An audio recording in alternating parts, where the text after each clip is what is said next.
নমস্কার, আমি সন্দীপ। কিছু ভুতুড়ে কান্না দিয়ে ভরানো আমার ডায়েরি। ভূতেরও কষ্ট হয়, সেই ডায়েরি থেকেই আজ আপনাদের জন্য রাত নামলেই। এবার আপনাদের কানে ভাসবে আমাদের বিশেষ নিবেদন, রাত নামলেই। সনাতনবাবুর শরীরটা ভীষণ দুর্বল, কারণ কয়েকদিন হলো তিনি ম্যালেরিয়ার জ্বর থেকে উঠেছেন।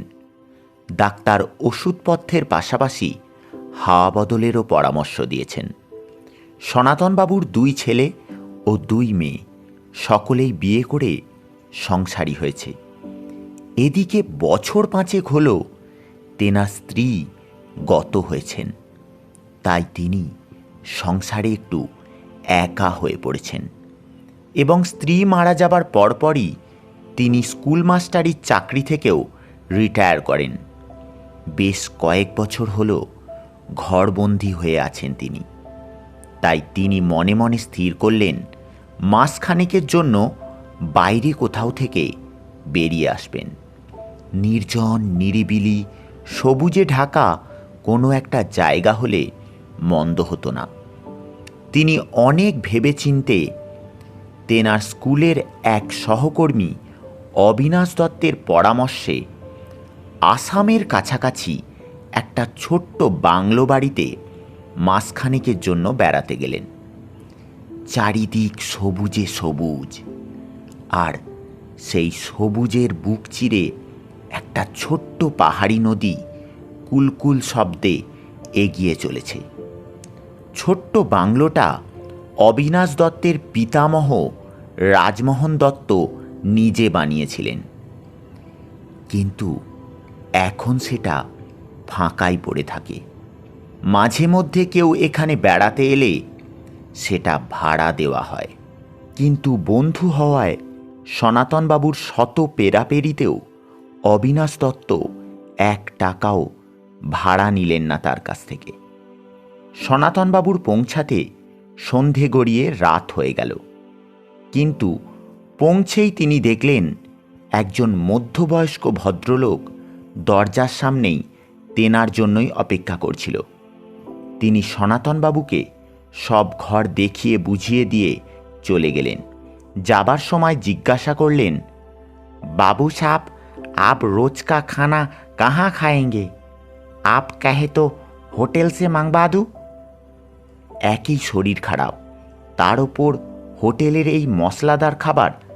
সনাতনবাবু এই সব ভেবে ঠিক করলেন নিজের হাতেই রাঁধবেন, কিন্তু অর্ধেক হিন্দি মিশ্রিত বাংলা ভাষায় তাকে বললেন, তুমকো চিন্তা করনে কি কোই বাত নেই, আমি ঠিক কর লেঙ্গে।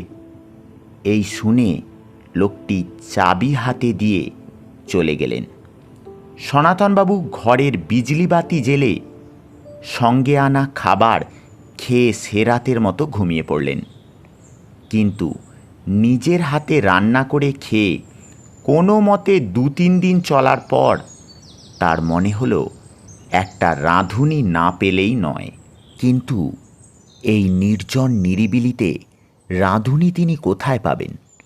তিনি ভাবলেন সেই কেয়ারটেকার ভদ্রলোককে একবার বলে দেখবেন কিনা। ঠিক তখনই দরজার বাইরে থেকে একটা মেয়েলি কণ্ঠস্বর ভেসে এলো, কই কেউ আছিস? সনাতনবাবু বেরিয়ে এসে দেখলেন বাইরে একটা যুবতী আদিবাসী মেয়ে দাঁড়িয়ে আছে।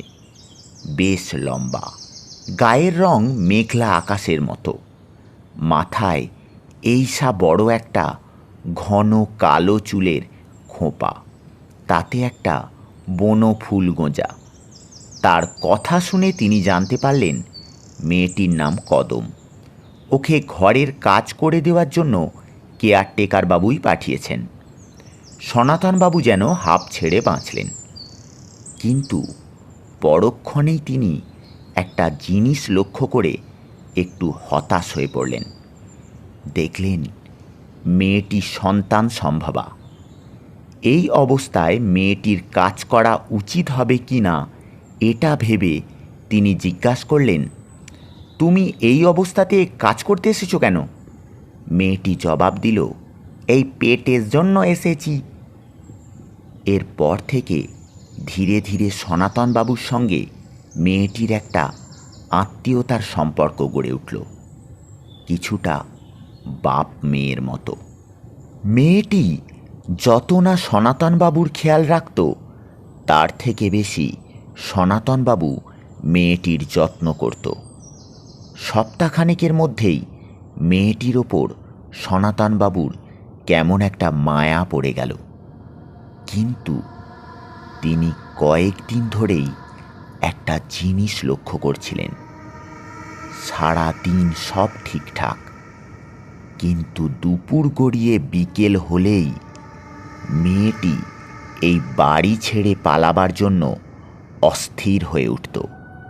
কোনো রকমে কাজ সেরে সন্ধে নামার আগেই বাড়ি ছেড়ে পালাত। সনাতনবাবুর কেমন একটা সন্দেহ হলো,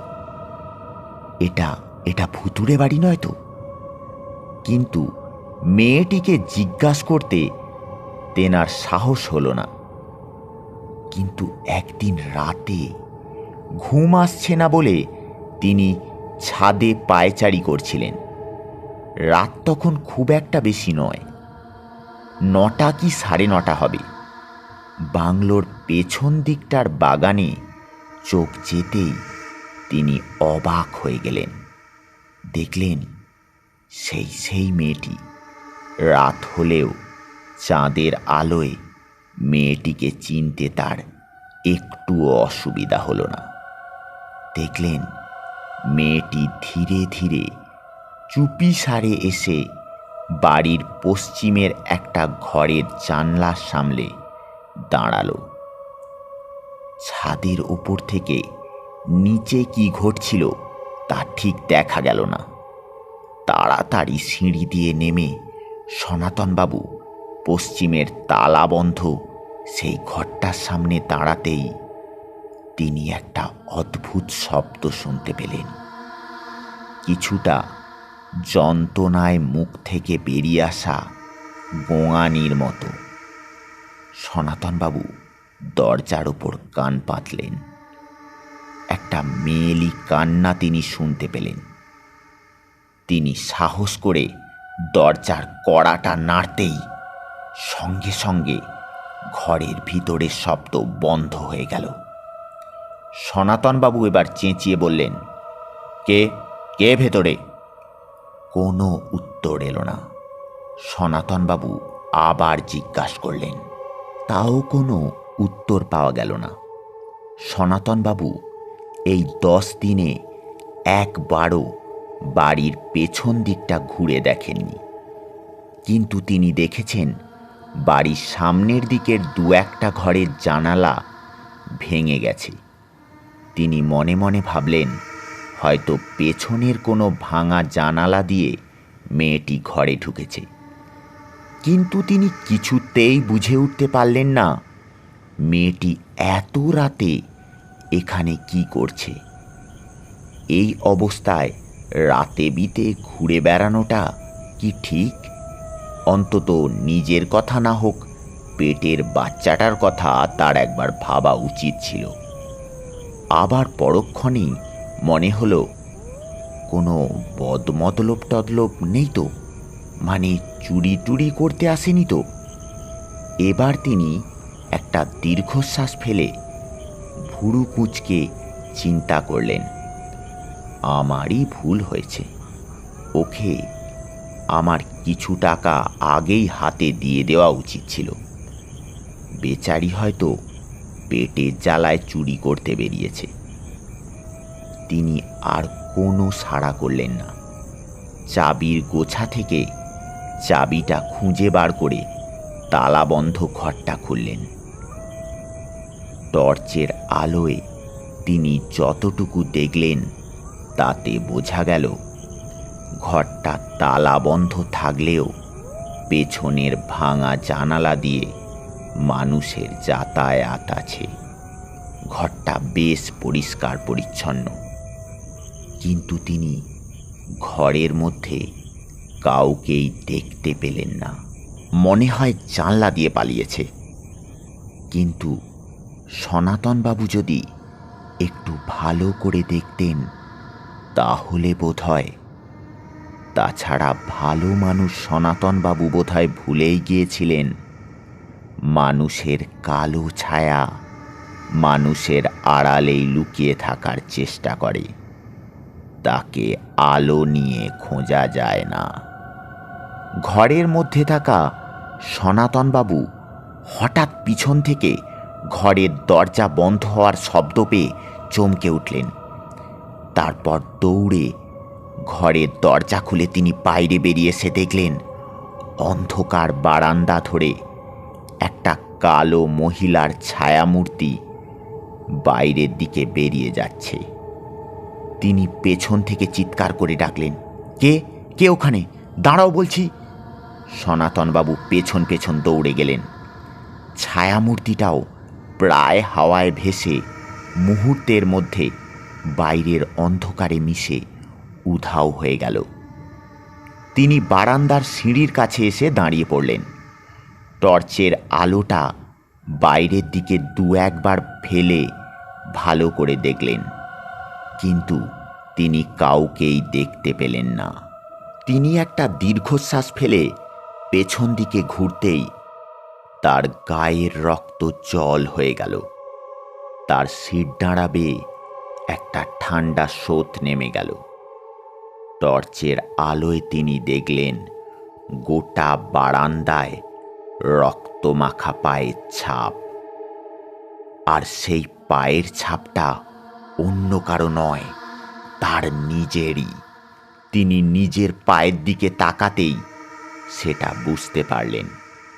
এটা দেখার পরই ভয়ের থেকেও দুশ্চিন্তা হতে লাগলো তার। তাহলে তাহলে কি ও ঘরে খুন খুন হয়েছে? তিনি দৌড়ে গেলেন। গোটা ঘরের মেঝে রক্তে ভেসে যাচ্ছে। তিনি যা ভেবেছেন ঠিক তাই। কিন্তু লাশ লাশ কই? লাশ খুঁজতে খুঁজতে টর্চের আলো ঘরের দেওয়ালে পড়তেই তার গোটা শরীরে একটা বিদ্যুৎ খেলে গেল। এবার ধীরে ধীরে ভয় যেন তার চিন্তা শক্তিকে গ্রাস করে নিচ্ছিল। গোটা ঘরের দেওয়াল জুড়ে রক্তমাখা হাত আর পায়ের ছাপ। কে যেন গোটা দেয়াল জুড়ে রক্তমাখা শরীর নিয়ে টিকটিকির মতো চড়ে বেরিয়েছে। সনাতনবাবু মৃত্যুর মতো নিস্তব্ধ অন্ধকারে দাঁড়িয়ে রইলেন পাথরের মূর্তির মতো। হঠাৎ সেই স্তব্ধতাকে ভঙ্গ করে ঠিক সনাতনবাবুর পেছন দিকে একেবারে কানের কাছে নিচে জমে থাকা রক্তের ওপর এক ফোঁটা জল যেন ওপর থেকে সশব্দে টোপে পড়ল। তিনি সাথে সাথে চমকে ঘুরে তাকালেন। পেছনে তার জন্য যে দৃশ্য অপেক্ষা করছিল তাতে তেনার হৃৎপিণ্ড বন্ধ হবার জোগাড়। সামনের দেয়ালে মস্ত বড় টিকটিকির মতো একটা পৈশাচিক জীব দেয়ালে আটকে আছে। তার গোটা গা থেকে পচা গলা মাংস ঝুলে আছে। কোথাও কোথাও কালচে রক্তমাখা হাড় বেরিয়ে পড়েছে। চোখ দুটো আগুনের মতো জ্বলছে। সনাতনবাবু আর স্থির থাকতে পারলেন না। তিনি সেই মুহূর্তেই অজ্ঞান হয়ে পড়ে গেলেন। যখন তার জ্ঞান ফিরল তখন দুপুর গড়িয়ে গেছে। তিনি ধড়ফড় করে বিছানায় উঠে বসলেন। দেখলেন পড়ন্ত রোদ জানলার ফাঁক দিয়ে ঢুকে মেঝের ওপর পড়েছে, আর সেই মেঝেতেই শাড়ির এক টুকরো আঁচল পেতে গুটিসুটি মেরে শুয়ে আছে কদম। সনাতনবাবুর ওঠার শব্দ শুনে কদম উঠে বসল আর টেবিলের দিকে ইশারা করে সনাতনবাবুকে বলল, তোর ব্যাগপত্র তো গুছাই দিয়েছি। আমি জানি তুই আর থাকবি গ্লাই। এ বড় পাপের বাড়ি বটে, তুই পালাং যা না কেনে? সনাতনবাবু একটু ধাতস্থ হয়ে বলল, এ ঘরে তুই আমাকে এনেছিস? তার মানে তুই জানতিস? হ্যাঁ, জানবে ক্লাই কেনে? সে ঘরে রাতের বেলাটো ঘুরে বেড়ায়, যন্ত্রণায় কাঁদে। এবার সনাতনবাবু ধরা গলায় জিজ্ঞাসা করল, কে সে? সে অনেক দিন আগের কথা আছে বটে। তখন তোর বন্ধু অবিনাশবাবু সাঁওতাল পরগনার কয়লার খনিতে ঠিকাদার ছিল বটে। সেইখান থেকে একটা সাঁওতাল মেয়েকে ভালোবেসে নিয়ে পলায়ন গেল। পলায়ন এসে এখিনে জুটল। মেয়েটিকে বিয়ে তো করবেক বলে কথা দিল, কিন্তু বড় নৌকের পোলা অমন জঙ্গলি মেয়েকে কেন বিয়ে করবেক? বড় ঘরের মেয়েটো দেখে কলকাতা শহরে বিয়েটো করে নিলে। মেয়েটে যখন জানতে পারলে তখন সে একখান পত্তর লিখল বটে। সেই পত্তর পেয়ে অবিনাশবাবু এইখানটোতে এলো বটে, কিন্তু সেই দিন রাতেই অবিনাশবাবু মেয়েটোকে খুন করে এই বাগানটোতে পুঁতে দিল। সেই থেকে এই বাড়িতে কেউ থাকতে পারে না বটে। গোটা বাড়িটোতে তার অতৃপ্ত আত্মাটো ঘুরে বেড়ায় বটে। সনাতনবাবু একটা দীর্ঘশ্বাস ফেলে বললেন, তাই তুই সন্ধ্যের আগেই এই বাড়ি থেকে পালাস, ভূতের ভয়ে, তাই তো? মেয়েটি কাঁদো কাঁদো হয়ে বলল, না রে বাবু, না। আমি তুকে নিজের বাপের মতো ভালোবাসে ফেলেছি বটে। আর তাই তুই এই বুড়ো বাপটাকে ভূতের বাড়িতে একা রেখে পালাস? না রে, ভয় তো নয়, নেশাটো লাগে।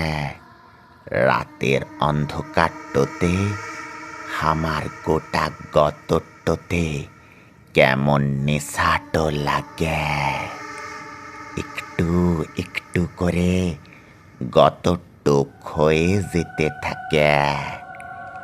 খুব যন্ত্রণা উঠে এই পেটটোর ভিতরটাতে। মানুষের উপর বড় রাগ হয় বটে। সব মানুষকেই মনে হয় অবিনাশ দত্ত। মানুষের টুঁটিটো ছিঁড়তে হাত দুটো নিষ্পিস করে বটে। জিভখান লাগলাগ করে।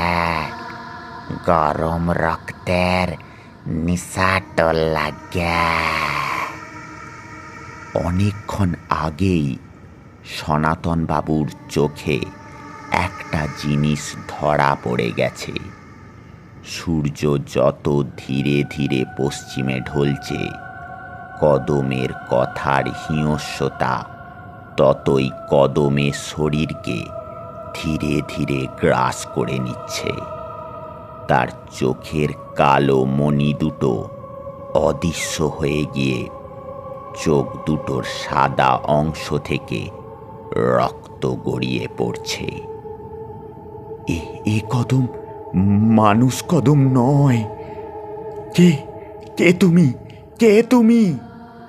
সঙ্গে সঙ্গে এক তীব্র চিৎকারে আকাশ ভেঙে পড়ার ভাব। আমি কদম। এই ঘরটার মধ্যে আমার সঙ্গে আমার পেটের বাচ্চাটাকেও মেরে ফেলল। তাই মানুষ দেখলে তো আমার গোটা গতটা রি করে বটে। কিন্তু তুই প্রথম মানুষ যে আমাকে সত্যি মেয়েটোর মতো ভালোটো বেসেছিস বটে। তাই তাই আমার আর কোনো রাগটো নেই। এখন শুধু মুক্তি চাই বটে। তোর হাতে পুড়ে মুক্তিটো চাই বটে। বলতে বলতে সনাতন বাবুর চোখের সামনেই কদম একটু একটু করে বিকেলের মনমরা নীলচে আলোয় মিলিয়ে গেল। এতক্ষণ আপনারা শুনছিলেন রাত নামলেই।